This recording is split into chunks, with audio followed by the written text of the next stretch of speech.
ओम शांति। आज 18 नवंबर 2021 की प्रातः मुरली अव्यक्त बाप दादा रिवाइज है 1 दिसंबर 1989 मधुबन। हेडलाइन है सम्मान से ही सम्मान की प्राप्ति। आज बाप दादा चारों ओर के सम्मानधारी बच्चों को देख रहे हैं। सम्मानधारी बच्चों का ही सारा कल्प सम्मान होता है। एक जन्म सम्मानधारी, सारा कल्प सम्मानधारी। अपने राज्य में भी राज्य अधिकारी बनने के कारण प्रजा द्वारा सम्मान प्राप्त होता है और आधा कल्प भक्तों द्वारा सम्मान प्राप्त करते हो। अब अपने लास्ट जन्म में भी भक्तों द्वारा देव आत्मा व शक्ति रूप का सम्मान देख रहे हो और सुन रहे हो। कितना सीख वो प्रेम से अभी भी सम्मान दे रहे हैं। इतना श्रेष्ठ भाग्य कैसे प्राप्त किया? मुख्य सिर्फ एक बात के त्याग का यह भाग्य है। कौन सा त्याग किया? देह अभिमान का त्याग किया, क्योंकि देह अभिमान के त्याग बिना सम्मान में स्थित हो ही नहीं सकते। इस त्याग के रिटर्न में भाग्य विधाता भगवान ने यह भाग्य का वरदान दिया है। दूसरी बात, स्वयं बाप ने आप बच्चों को सम्मान दिया है। बाप ने बच्चों को चरणों के दास व दासी से अपने सिर का ताज बना दिया। कितना बड़ा सम्मान दिया। ऐसे सम्मान प्राप्त करने वाले बच्चों का बाप भी सम्मान रखते हैं। बाप बच्चों को सदा अपने से भी आगे रखते हैं। सदा बच्चों के गुणों का गायन करते हैं। हर रोज सीख व प्रेम से याद प्यार देने के लिए परम धाम से साकार वतन में आते हैं। वहां से भेजते नहीं, लेकिन आकर देते हैं। रोज याद प्यार मिलता है ना। इतना श्रेष्ठ सम्मान और कोई दे नहीं सकता। स्वयं बाप ने सम्मान दिया है, इसलिए अविनाशी सम्मान अधिकारी बने हो। ऐसी श्रेष्ठता का अनुभव करते हो। सम्मान और सम्मान दोनों का आपस में संबंध है। सम्मानधारी अपने प्राप्त हुए सम्मान में रहते हुए सम्मान के सम्मान में भी रहता और दूसरों को भी सम्मान से देखता, बोलता व संपर्क में आता है। सम्मान का अर्थ ही है 100 को सम्मान देना। जैसे बाप विश्व की सर्व आत्माओं द्वारा सम्मान प्राप्त करने वाले हैं, हर एक सम्मान देते, लेकिन जितना ही बाप को सम्मान मिलता है उतना ही सब बच्चों को सम्मान देते हैं। जो देता नहीं है तो देवता बनता नहीं। अनेक जन्म देवता बनते हो और अनेक जन्म देवता रूप का ही पूजन होता है। एक जन्म ब्राह्मण बनते हो, लेकिन अनेक जन्म देवता रूप में राज्य करते व पूज्य बनते हो। देवता अर्थात देने वाला। अगर इस जन्म में सम्मान नहीं दिया तो देवता कैसे बनेंगे? अनेक जन्मों में सम्मान कैसे प्राप्त करेंगे? फॉलो फादर साकार स्वरूप ब्रह्मा बाप को देखा। सदा स्वयं को वर्ल्ड सर्वेंट अर्थात विश्व सेवादारी कहलाया। बच्चों का सर्वेंट कहलाया और बच्चों को मालिक बनाया। सदा मालिकम सलाम किया। सदा छोटे बच्चों को भी सम्मान का स्नेह दिया। होवनहार विश्व कल्याणकारी रूप से देखा।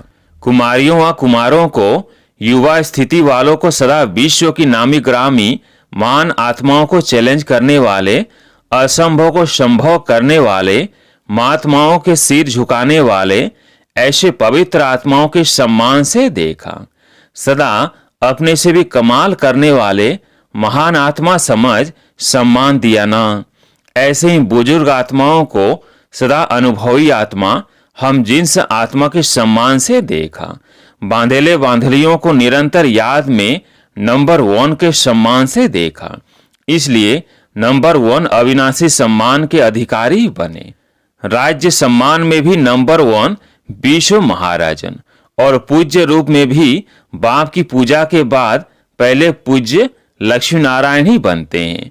तो राज्य सम्मान और पूज्य सम्मान दोनों में नंबर 1 हो गए, क्योंकि सर्व को सम्मान दिया। ऐसे नहीं सोचा सम्मान देवे तो सम्मान दू। सम्मान देने वाले निंदक को भी अपना मित्र समझते। सिर्फ सम्मान देने वाले को अपना नहीं समझते, लेकिन गाली देने वाले को भी अपना समझते, क्योंकि सारी दुनिया ही अपना परिवार है। सर्व आत्माओं का तना आप ब्राह्मण हो। ये सारी शाखाएं अर्थात भिन्न भिन्न धर्म की आत्माएं भी मूल तना से निकली है, तो सभी अपने हुए ना। ऐसे सम्मानधारी सदा अपने को मास्टर रचयिता समझ सर्व के प्रति सम्मानदाता बनते हैं। सदा अपने को आदि देव ब्रह्मा के आदि रतन आदि पाठधारी आत्माएं समझते हो। इतना नशा है तो सभी ने सुना। बच्चों का सम्मान क्या है, बूढ़ों का सम्मान क्या है, युवा का क्या है।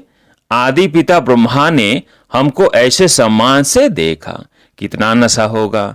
तो सदा ये स्मृति रखो कि आदि आत्मा ने जिस श्रेष्ठ दृष्टि से देखा, ऐसे ही श्रेष्ठ स्थिति की सृष्टि में रहेंगे। ऐसे अपने से वायदा करो।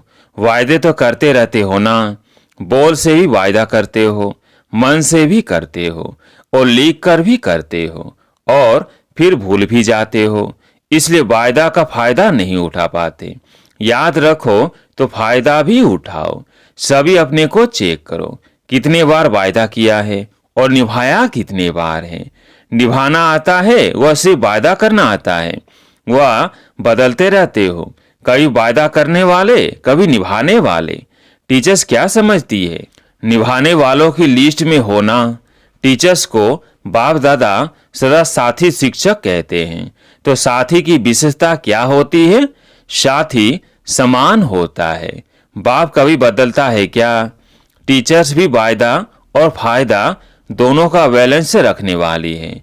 वायदे बहुत और फायदा कम हो, यह बैलेंस नहीं होता।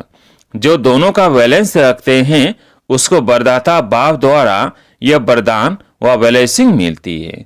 वह सदा दृढ़ संकल्प से कर्म में सफलता मूर्त बनते हैं। साथी शिक्षक का यही विशेष कर्म है। संकल्प और कर्म समान हो, संकल्प श्रेष्ठ और कर्म साधारण हो जाए, इसको समानता नहीं कहेंगे।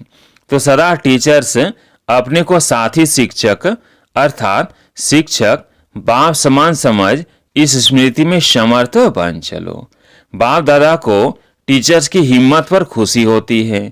हिम्मत रख, सेवा के निमित्त तो बन गए हैं ना।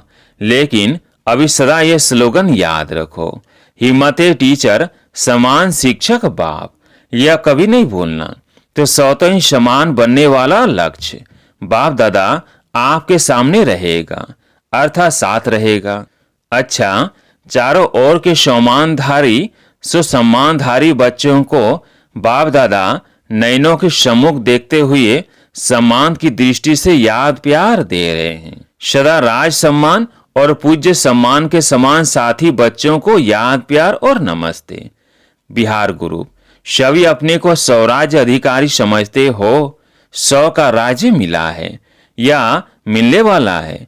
स्वराज्य अर्थात जब चाहो जैसे चाहो वैसे कर्मेंद्रियों द्वारा कर्म करा सको। कर्मेंद्रिय जीत अर्थात स्वराज्य अधिकारी। ऐसे अधिकारी बने हो या कभी कभी कर्मेंद्रियां आपको चलाती है? कभी मन आपको चलाता है या आप मन को चलाते हो? कभी मन व्यर्थ संकल्प करता है या नहीं करता है? अगर कभी कभी करता है तो उस समय स्वराज्य अधिकारी कहेंगे। राज्य बहुत बड़ी सत्ता है। राज्य सत्ता चाहे जो कर सकती है, जैसे चलाने चाहे वैसे चला सकती है। यह मन बुद्धि संस्कार आत्मा की शक्तियां हैं। आत्मा इन तीनों के मालिक है। यदि कभी संस्कार अपने तरफ खींच ले तो मालिक कहेंगे। तो स्वराज्य सत्ता अर्थात कर्मेंद्रिय जीत। जो कर्मेंद्रिय जीत है वही विश्व की राज्य सत्ता प्राप्त कर सकता है। स्वराज्य अधिकारी विश्व राज्य अधिकारी बनता है।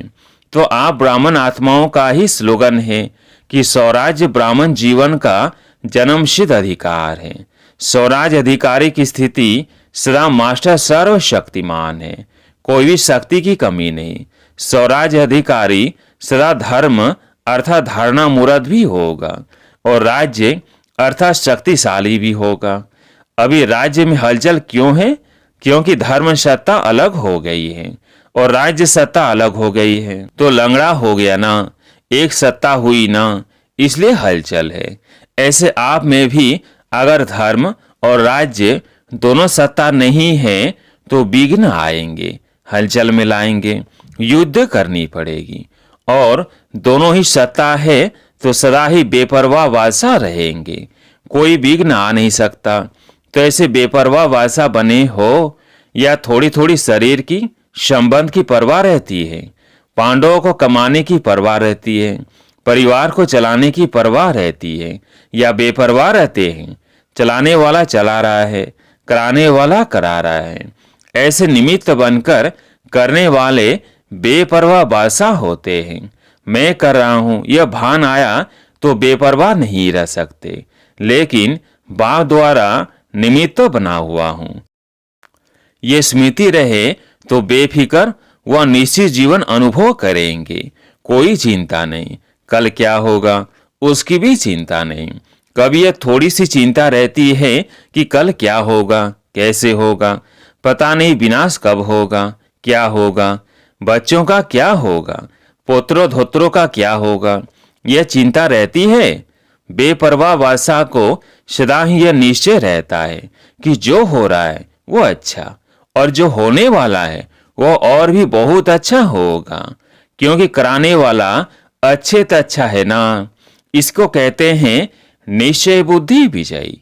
ऐसे बने हो या सोच रहे हो, बनना तो है ही है ना। इतनी बड़ी राजाई मिल जाए तो सोचने की क्या बात है। अपना अधिकार कोई छोड़ता है? झोपड़ी वाले भी होंगे, थोड़ी सी मिल्कियत भी होगी तो भी नहीं छोड़ेंगे। यह तो कितनी बड़ी प्राप्ति है, तो मेरा अधिकार है। इस स्मृति से सदा अधिकारी बन उठते चलो। यही वरदान याद रखना कि स्वराज्य हमारा जन्मसिद्ध अधिकार है, मेहनत करके पाने वाले नहीं, अधिकार है। अच्छा, बिहार माना सदा बहार में रहने वाले, पतझड़ में नहीं जाना, कभी आंधी तूफान ना आए, सदा बहार। दूसरा, अपने को रूहानी दृष्टि से सृष्टि को बदलने वाला अनुभव करते हो। सुनते थे कि दृष्टि से सृष्टि बदल जाती है, लेकिन अभी अनुभवी बन गए। रूहानी दृष्टि से सृष्टि बदल गई ना। अभी आपके लिए बाप संसार है तो सृष्टि बदल गई। पहले की सृष्टि अर्थात संसार और अभी के संसार में फर्क हो गया ना। पहले संसार में बुद्धि भटकती थी और अभी बाप ही संसार हो गया, तो बुद्धि का भटकना बंद हो गया, एकाग्र हो गई। क्योंकि पहले की जीवन में कभी देह के संबंध में, कभी देह के पदार्थ में अनेकों में बुद्धि जाती थी। अब ये सब बदल गया। अभी देह याद रहती या देही? अगर देह में कभी बुद्धि जाती है तो रॉन्ग समझते हो ना, फिर बदल लेते हो। देह के बजाय अपने को देही समझने का अभ्यास करते हो तो संसार बदल गया ना। स्वयं भी बदल गए, बाप ही संसार है या भी संसार में कुछ रहा हुआ है। विनाशी धन या विनाशी संबंध के तरफ बुद्धि तो नहीं जाती। अब मेरा रहा ही नहीं, मेरे पास बहुत धन है, ये संकल्प यह स्वप्न में भी नहीं होंगे, क्योंकि सब बाप के हवाले कर दिया। मेरे को तेरा बना लिया ना, या मेरा मेरा ही है और बाप का भी मेरा है, ऐसे तो नहीं समझते। यह विनाशी तन धन पुराना मन मेरा नहीं, बाप को दे दिया। पहला पहला परिवर्तन होने का संकल्प ही यह किया कि सब कुछ तेरा और तेरा कहने से ही फायदा है। इसमें बाप का फायदा नहीं है, आपका फायदा है, क्योंकि मेरा कहने से फंसते हो और तेरा कहने से न्यारे हो जाते हो। मेरा कहने से बोझ वाले बन जाते हो और तेरा कहने से डबल लाइट ट्रस्टी बन जाते हो। तो क्या अच्छा है, हल्का बनना अच्छा है या भारी बनना अच्छा है? आजकल के जमाने में शरीर से भी कोई भारी होता है तो अच्छा नहीं लगता। सभी अपने को हल्का करने का प्रयत्न करते हैं, क्योंकि भारी होना माना नुकसान है और हल्का होने से फायदा है। ऐसे ही मेरा मेरा कहने से बुद्धि पर बोझ पड़ जाता है और तेरा तेरा कहने से बुद्धि हल्की बन जाती है। जब तक हल्के नहीं बने तब तक ऊंची स्थिति तक पहुंच नहीं सकते। उड़ती कला ही आनंद की अनुभूति कराने वाली है, हल्का रहने में ही मजा है। अच्छा, जब बाप मिला तो माया उसके आगे क्या है? माया है रुलाने वाली और बाप है बरसा देने वाला, प्राप्ति कराने वाला। सारे कल्प में ऐसी प्राप्ति कराने वाला बाप मिल नहीं सकता, स्वर्ग में भी नहीं मिलेगा। तो एक सेकंड भी भूलना नहीं चाहिए। हद की प्राप्ति कराने वाला भी नहीं भूलता है, तो बेहद की प्राप्ति कराने वाला भूल कैसे सकता। तो सदा यही याद रखना कि ट्रस्टी है, कभी भी अपने ऊपर बोझ नहीं रखना। इससे सदा हंसते गाते उड़ते रहेंगे। जीवन में और क्या चाहिए, हंसना गाना और उड़ना। जब प्राप्ति होगी तब तो हंसेंगे ना, नहीं तो रोएंगे। तो यह वरदान स्मृति में रखना कि हम हंसने गाने और उड़ने वाले हैं, सदा ही बाप के संसार में रहने वाले हैं और कुछ है ही नहीं। जहाँ बुद्धि जाए स्वप्न में भी नहीं रोना, माया रुलाए तो भी नहीं रोना। मन का भी रोना होता है, सिर्फ आंखों का रोना ही नहीं होता। तो माया रुलाती है, बाप हंसाते हैं। सदा बिहार माना खुश रहने वाले खुश बहार, और बंगाल माना सदा मीठा रहने वाले। बंगाल में मिठाइयाँ अच्छी होती है ना, बहुत वैरायटी होती है। तो जहाँ मधुरता है वहीं पवित्रता है। बिना पवित्रता के मधुरता आ नहीं सकती। तो सदा मधुर रहने वाले और सदा खुश बहार रहने वाले। अच्छा, टीचर्स भी खुश बहार को देख करके सदा बहार में ही रहती है ना। अच्छा, वरदान संग दोष से दूर रह, सदा बाप की समीपता का भाग्य प्राप्त करने वाले पास विद ऑनर भव। संग दोष से दूर रह, सदा बाप की समीपता का भाग्य प्राप्त करने वाले पास विद ऑनर भव। यदि बाप के समीप रहना पसंद है तो कभी कोई भी संग दोष से दूर रहना। कई प्रकार के आकर्षण पेपर के रूप में आएंगे, लेकिन आकर्षित नहीं होना।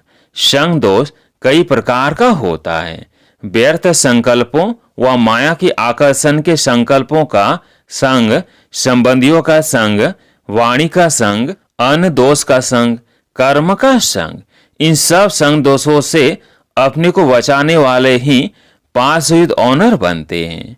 स्लोगन, आप फरिश्ता बनो तो परिस्थितियों में बाप स्वयं आपकी छत्र छाया बन जाएंगे।